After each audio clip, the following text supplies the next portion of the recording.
Hello, everybody.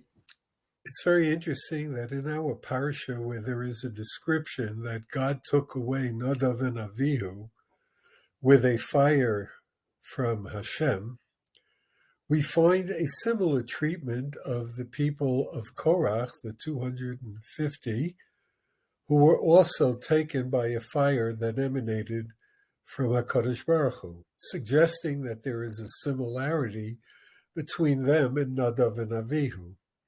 Yet, albeit that according to most Mefarshim, Nadav and Avihu here are punished, they are described as Kerovim, Bikrovai Ekadesh, people who were close to Hashem, hardly in the same league as the people of Korach.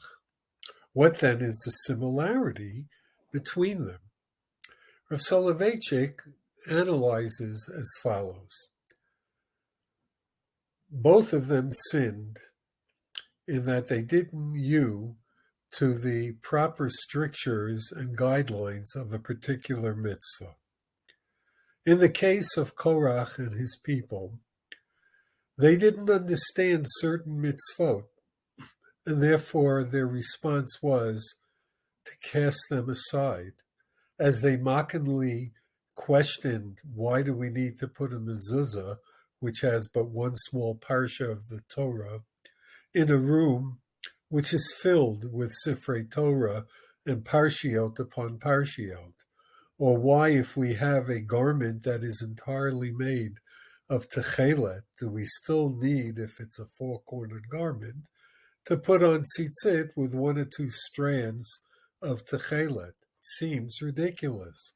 And therefore Korach is prepared to say, forget it, I'm not doing tzitzis, I'm not doing mezuzah. Kind of like the Russia in the Haggadah, Maha Avodah Zot Lachem. I don't get it, forget about it. On the other hand, Nadav and Avihu also sinned. They brought an Eish Zara, an unwarranted offering. But why did they do so? They did so because they saw their father Aaron had brought a certain offering, a ketoret, and therefore they wanted to emulate him. They erred in the sense that God had instructed Aaron, whereby he did not instruct Nadav and Avihu, and thus their offering is described as an Eish Zara, something unwarranted, foreign to the divine service as HaKadosh Baruch Hu wanted it in the Mishkan. However, their motivation was to get closer to HaKadosh Baruch Hu.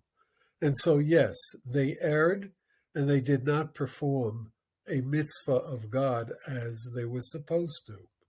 But nonetheless, we can call them Kerovim because their motivation, while misguided, was well-intentioned.